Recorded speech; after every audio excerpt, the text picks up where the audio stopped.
Indo-Pacific is very important to the United States. Three successive administrations have made it a priority. It's a priority for the Biden administration. Why? Because so much of our commerce goes through that region. So many of our major issues involve our partners in that region. It is a critical area. It's dominated by the People's Republic of China. Why? Because what they are threatening in regards to the China Sea, South China Sea, so much of the commerce goes through there. Because of our concern of China using military might over Taiwan, because of their coercive economic policies that are threatening the free commerce of the world, because of their human rights records, the Uyghur population. These are areas of major concern to the United States. There are national security interests. So the region is very important, and being able to deal with the challenges created by China is a major issue for us. We have seen in the latest Munich security report that that part of the world has increased their defense spending significantly, and that also includes China. Is there an arms race in that part of the world? I know that China is increasing their military spending, but let's take a look at some of our allies. Japan is significantly increasing theirs, not so much to counter China, but to be a partner of the free world.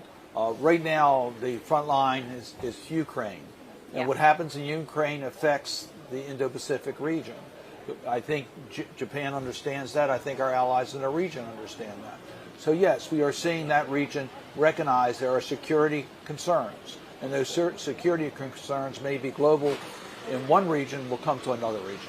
One of your colleagues earlier was telling me that the United States could soon impose sanctions on China in the context of their support to Russia. Do you agree with that?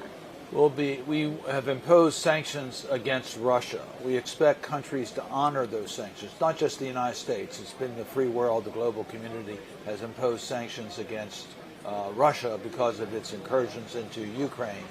We want those sanctions honored. And when a third country allows products to be imported from Russia, they're violating the spirit of what we've done on sanctions. And yes, particularly in the energy sector, there is concern about China, and those areas are being looked upon as to whether we can tighten the sanctions, not so much to penalize China, but to make sure that they're not supporting the war effort by Russia. But the Europeans are currently, as we speak, preparing a new round of sanctions that are likely to hit companies in mainland China. Is this a step that the U.S. is considering to take too? It's an area that we're looking at. We are working, Congress is working with the administration as to how we can enforce the sanctions against Russia, and that will require greater cooperation of other countries. I know you had a meeting with President Zelensky. Tell us, how did that go?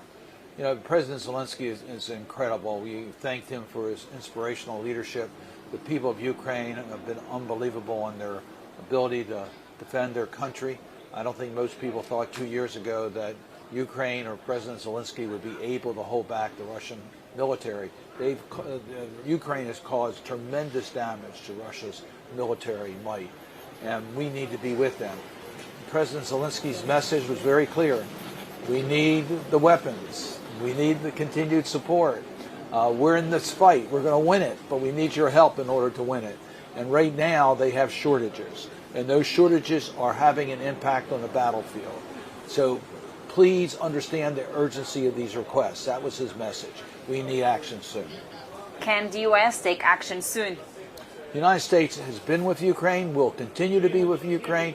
We are providing help as we speak, but we need this supplemental passed. The Senate's done its work. Now it's up to the House of Representatives. We hope they'll act on it soon.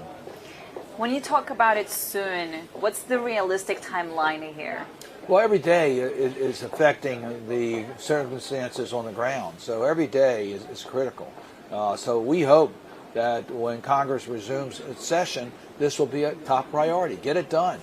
We might have to make some changes. Let's talk about those changes, but let's make sure we get to the finish line so Ukraine can get the help that they need to defend themselves and to defend the free world.